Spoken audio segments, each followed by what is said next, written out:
Hello student, welcome to you in zoology class for BSc first year. आज हम बात करेंगे युगलिना के जो अगले फंक्शन के बारे में, रिप्रोडक्शन इन युगलिना। ये इसका लास्ट टॉपिक होगा युगलिना का, जिसमें रिप्रोडक्शन आता है कि युगलिना में जो प्रजनन है वो किस प्रकार से होता है। तो आइए देखते हैं हम इस टॉपिक में कि युगलिना में रिप्रोडक्शन की प्रक्रिया किस प्रकार पूर्ण होती है। रिप्रोडक्शन का मतलब आप समझते ही हैं, रिप्रोडक्शन यानी दो वर्डों से मिलकर रिप्रोडक्शन बना है। री माने होता है पुनः, प्रोडक्शन मीन्स होता है उत्पादन करना। यानी किसी भी ऑर्गेनिज्म की ये टेंडेंसी होती है कि वो अपने जैसा एक स्पीसीज को उत्पन्न करे, जिससे उसकी जो वंशांगति है वो चलती रहती है। तो वो प्रक्रिया रिप्रोडक्शन होती है, जिसके द्वारा वो अपने जैसी संतानों को बनाता है और वंश जो उसका वंश होता है वो चलता रहता है। आइए देखते हैं युगलिना में किस प्रकार से जो है रिप्रोडक्शन की प्रक्रिया होती है। तो यहाँ लिखा है कि रिप्रोडक्शन इन युगलिना, युगलिना में प्रजनन। युगलिना या हमने जनरल कैरेक्टर में इसके सबसे पहले वाले वीडियो में बताया था कि जो प्रोटोजोअन्स हैं उनमें जो रिप्रोडक्शन होता है वो एसेक्सुअल होता है। यानी asexual reproduction takes place in protozoans.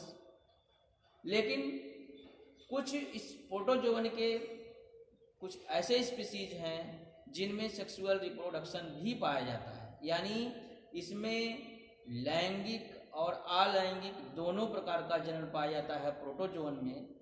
अब लेकिन जब युगलिना की बात हो रही है तो Euglena reproduce by asexually, Euglena reproduce by asexually, ये सेक्सुअली ये वर्ड आया है एसेक्सुअल। तो युगलिना को ध्यान दीजिएगा कि युगलिना में प्रजनन किसके द्वारा होता है?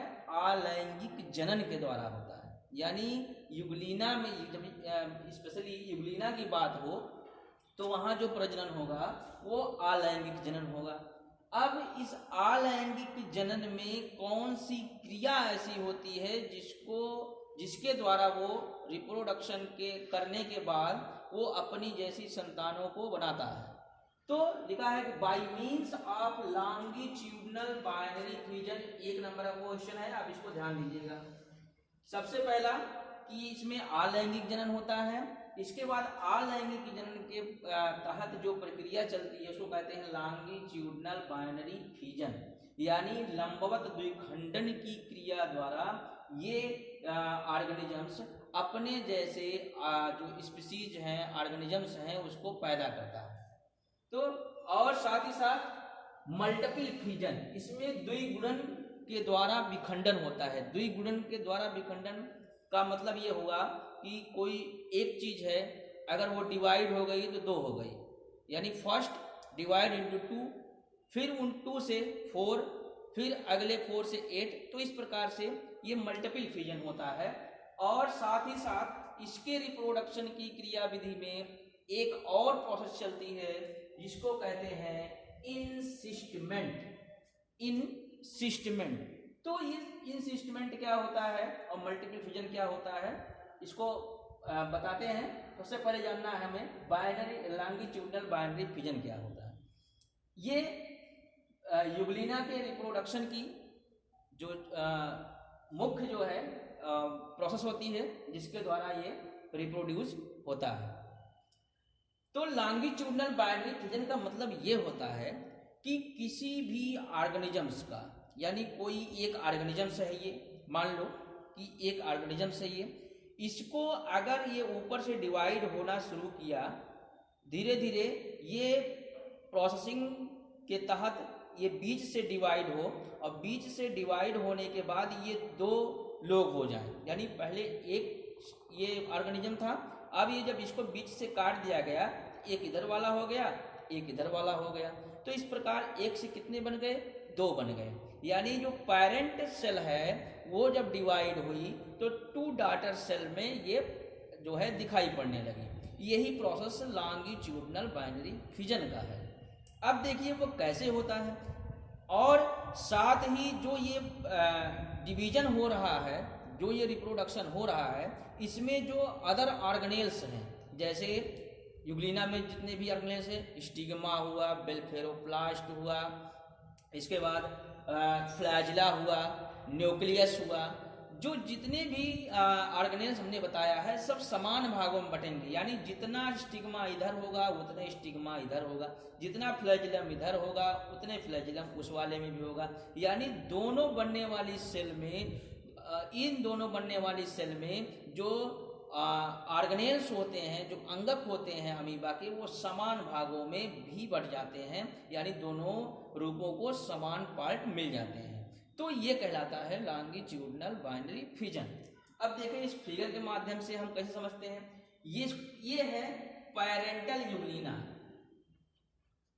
पैरेंटल यूग्लिना, पैरेंटल यूग्लिना, यानी ये पैतृक यूग्लिना है। अब विभाजन इसी में होगा। इसमें क्या होगा कि जैसे न्यूक्लियस पाया जाता है, अब न्यूक्लियस के अंदर न्यूक्लियाई प्रेजेंट है, इसको जानते हैं, इसको कहते हैं फ्लैजिलम कहा जाता है, इसके कारण ये लोकोमोशन करता है। इसके बाद स्टिग्मा होता है, ब्लेफेरोप्लास्ट होता है। तो तमाम चीजें साथ में इसमें जो है वो क्लोरोप्लास्ट पाया जाता है, किसके रूप में, इस पट्टिका के रूप में, क्रोमेटोफोर के रूप में।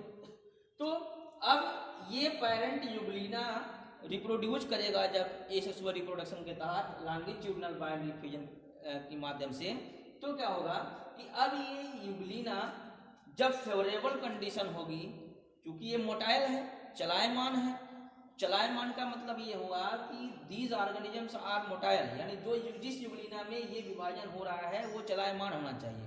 फेवरेबल कंडीशन, फेवरेबल कंडीशन का मतलब इसको, ये पानी में रहने वाला जीव है, जंतु है, ये उस पानी की अधिकता होनी चाहिए, और उस पानी की अधिकता में जब ये क्रियाकलाप करेगा तब इस प्रकार का रिप्रोडक्शन इसके द्वारा किया जाएगा। अब देखते हैं कि ये जो पैरेंटल यूग्लिना है इसमें विभाजन होना शुरू हुआ।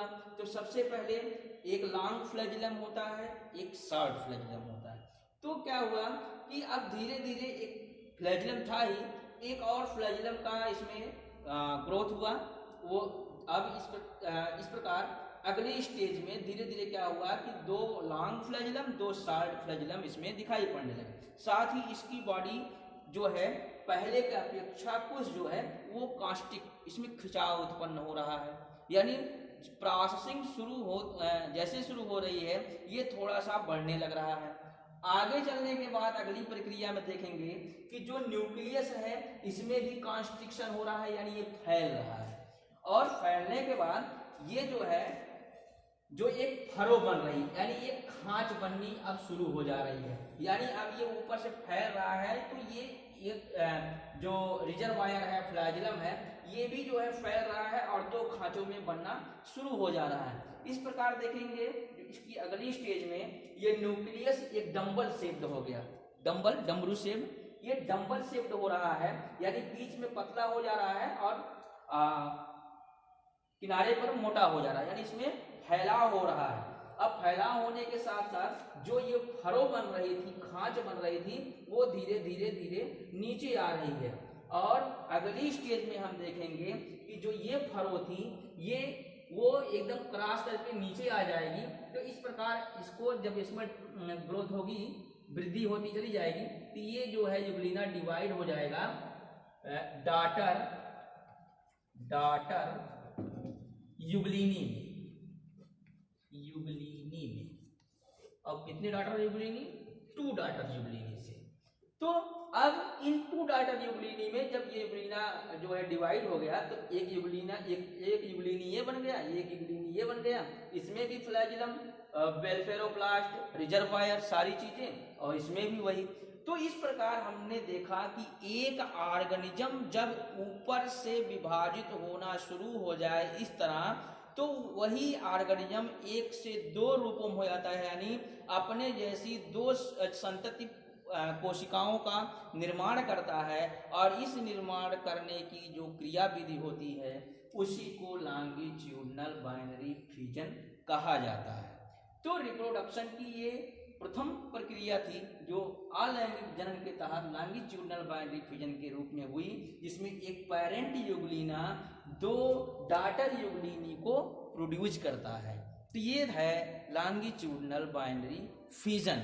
तो स्टूडेंट, इसके अगले पार्ट्स को हम अगले वीडियो में लेकर आपके सामने आएंगे, और हमारे चैनल को ज़्यादा से ज़्यादा सब्सक्राइब कर दीजिए आप, और जिससे हम जो भी वीडियो डालें वो नोटिफिकेशन आप तक जल्दी पहुँचे, और साथ ही इस वीडियो को ज़्यादा से ज़्यादा लाइक और शेयर करें, ताकि जो है ये जितने भी नोटिफिकेशन हम डालेंगे, यहाँ जितने वीडियो डालेंगे वो आप तक जल्दी पहुँचे। धन्यवाद।